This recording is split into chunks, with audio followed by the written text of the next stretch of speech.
Good morning, everyone. Welcome back to Lessons Learned, the dumbest thing I've ever done with money. I am your host, Suzanne, and I'm the head coach at G.R.A.C.E Financial Coaching. And I am super excited to welcome a very special guest today. I know I typically say all my guests are special, but this one is extra special. Cathy Thomann is my cousin, and I'm so happy to have her here today. She grew up in New York, just like I did, relocated to Virginia after college. She spent 20 years as a librarian for the City of Norfolk, and Cathy now works in their IT department. Cathy's an avid listener of Lessons Learned, and she reached out to me when she said that she had a great story which would resonate with those of us who came of age in the 80s. So this is going to be exciting because we have props today, right, Cathy? We do. We have several. Yes. So let's jump right into this. This is going to be a good, nice, long story about how we got to this point of the dumbest thing you've ever done with money. All right. So I don't know if you watch any of or listen to any of the shows when they do retro 80s shows, and they keep calling my generation the generation of excess. I didn't really have any excess. I was making, I think minimum wage was $3.35 an hour back then. So I didn't have a whole lot of excess. Thought I was rich when I did have the money. But you know, it's all relative, I guess. But it was 1987, and we were coming off a Mets World Series, which was awesome because the last time they'd won the World Series was the year I was born, in 1969. Dad raised me as a Yankees fan, but when I was in high school, you know, the Mets were young and they were cool and they were up and coming, and I converted, and he hasn't forgiven me for that yet, but someday, maybe. Like all good Thomanns, I became a Mets fan, and high school graduation came, and Grandma gave me money for college. So the best thing that I could think to use it on was not clothes, not books, not supplies. But now back then, let's pause for a second. Where were you heading to college? I was going to SUNY Purchase in Westchester County, and not really known for fashion. Me personally didn't care about clothes. I wore what I needed to wear. I covered up as I needed to cover up, and didn't care about clothes. Didn't think about books. Didn't think about the other things I'd need to survive in college. But thought about spending money because here it was. So I did, and it was not a good decision. And I still have regrets about it. That's what's really funny about it. I just feel, and it wasn't a lot of money, but it was enough to make me still feel bad. And I don't know if that's parental guilt or just internal guilt. Right. So, right. And it wasn't enough to like sit here and say, some of these people I interview, they purchased a house with no money down and an adjustable rate mortgage and a balloon payment. And it's like these crazy numbers of 100,000, 500,000, or they went to law school strictly on student loans. So it's not like we're talking about grandma didn't write a check for $100,000, right? No, but it was a couple hundred.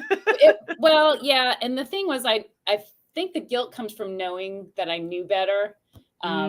You know, my grandparents and your great grandfather, my grandfather and your great grandfather were brothers, came to this country with, you know, hopes, dreams, hard work ethics, some money, you know, knew about investing, knew about saving, knew about taking care of your money. And that my dad inherited that, and I should have as well. I did go to SUNY Purchase debt-free. I went to a state college. My parents had saved money, but I graduated with no debt at all. So I should have known better, but I didn't. So the cool part about Cathy's quote unquote mistake is that she can actually show it to us today. Are you ready? Are you ready? I am ready. Okay. So this was the first mistake. This is what Grandma's graduation money got spent on. This is Jonah Jacob. He's still intact, still has all his shoes and parts. And so this is, I mean, now it might be considered an investment because I could probably sell him and get back what I paid on him. But I told you beforehand, Suzanne, that the place that I bought him was at Playtogs. Oh my gosh. Yes. Yeah. And that's crazy. I honestly, I don't remember. I knew I had seen him and I wanted him, and I suddenly had this cash in hand, and this is where it ended up. There you go. So yeah, he is a part of the family, but there is he is some part of the regret family. attached to him. A little bit. Well, 30 something years later, I still have him. So Right. maybe it was a good investment. Exactly. And so for all the millennials and Gen Zers watching this is a Cabbage Patch doll. I know that's crazy. And some people don't even know what that is, but I'm trying to think of like another example. Another example that comes to mind would be the craze around Tickle Me Elmo in the 90s. Right. I'm trying to think if there's, Beanie Babies, the Tamagotchis, the little things that the little electronic things. I'm trying to think if there's been anything else recently that had it's also digital now. It's not so much having, physical things as the digital, the games and all that stuff. But maybe to that point, maybe the PlayStations. those were really hard to come by the last couple of years. Yeah. So that would probably be something similar. But I mean, these Cabbage Patch dolls were, probably. I mean, what do you think the regular ones retailed for when there wasn't a push? $19.99? No, I don't know. I think I think Grandma gave me $100. And I think by the time I walked out of Playtogs, I maybe had $15 left. I think he was about $80. Right. Yeah. But he was trying to think of what they cost. Yeah, he was a special one for sure. Yes. But I'm trying to think of what just the regular they were around cost. They were around $20, $30, I think. Yeah. But that doesn't include the original ones that were handmade and hand sewn. Right. Which are probably our collector's items right now. One would think so. So another fun part of this is I have one. And we just discovered that they have cousins, distant cousins, but they're cousins. Yes. And I made not one mistake, Suzanne, but I made two mistakes. This is Noreen Janice. This is Jonah's little sister. And I don't remember the circumstances under which I bought her, but she joined the family as well. There you go. Yes. That's hysterical. So the question that I always ask people is if you could go back in time and change your decision, and we'll keep our little friends here if you can. Okay. If you could go back in time and change your decision, what would you do differently? I would have spent that money as it was allocated to me for college, for school books. We were still buying hardcover books, and I needed things for my dorm room. Investing. And I really didn't know about investing then. I knew you had money, you spent money. But yeah, I definitely would have made a better decision and put it in my first checking account that I got set up before I went to college, so I could write those checks. Like I said, at $3.35 minimum wage, I wasn't getting very rich very quickly. So $100 went a long way for that. Yeah, definitely. Do you remember what you were spending on books at college at that time? I think a thick hardcover, maybe $50. Yeah. I mean, they weren't cheap back then either. No, I remember, I think by the time I left, I had a couple books that were $120. Oh yeah, no doubt. Yeah. No doubt. Yeah. And the buyback was you'd maybe get $5 back. I mean, it was ridiculous. Oh, God. I know. And then Amazon changed everything, right? Yeah, really. Exactly. I remember my mom saying, I'm going to order your books the next semester off of Amazon. I'm like, what the heck is Amazon? And that's when it was just books. That's before it was everything else. That's what you're right. And only librarians like my mother would have known about it. Right, so, right. And I got it. That probably lasted maybe a semester or two. And then the bookstores caught on, and you had to have a certain edition, especially if the professor was the one who wrote it. Yep. And so those were only available at the bookstore. And, of course. And now all of that has gone by the wayside. So yeah, it's different. It's very different now. For sure. I would love to I don't want to make you feel any worse, but I would love to take a compound interest calculator and figure out what that $85 Cabbage Patch doll would turn into.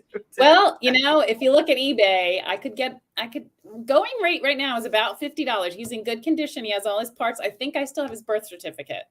Oh my gosh. Yes, I don't have the box anymore.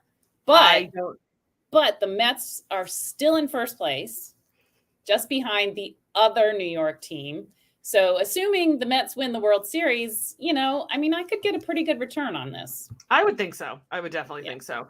Yeah. There are, and part of the things that I ask my clients, the ones who I'm really specifically working with on retirement, I've got this big packet for them to fill out. And one of the sections does include what sort of physical collectibles do you have? And that can mean anything from, do you have a literal piece of gold bar in your house to, do you have a very expensive Cabbage Patch Kid? Some people have, and these things have kind of fallen out of favor a little bit, but stamp collections, certain coins, paintings, and there really is true value in some of those. Well, Grandma Thomann was also a Hummel figurine collector. Yes. So I have quite a collection of those. Unfortunately, you have to find somebody who wants to buy them. Right. That's the only issue. But if I find that person, I have the couple pieces that I remember that I always liked best that were on her shelf, but the rest of them, it's amazing what you can find when you dig. Yeah, definitely. I have one Hummel that I believe actually came from my dad's mom. So Cathy and I are related by my mother's side of the family. That came from my dad's mom, but then my aunts and uncles also have all of the Hummels that were passed down from Grandma Thomann to my grandfather to his kids to all that stuff. So, and some of that turns into sentimental stuff, right? And it's not going to be a huge value to us. And let me tell you, she's got crayon on her butt. There's no value left in this little girl. And I don't even remember. It might even be a boy, actually, now that I'm saying that out loud.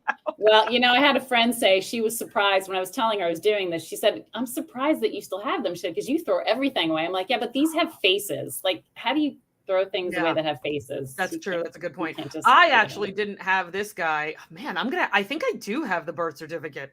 I was just saying he needs a haircut, but it's not going to grow back. Just so I know that's a good point. I mean, the fact that I didn't cut it when I was little is actually pretty impressive now that I'm looking at it. I think I do have the birth certificate. I definitely don't have the box. There's crayon on this one.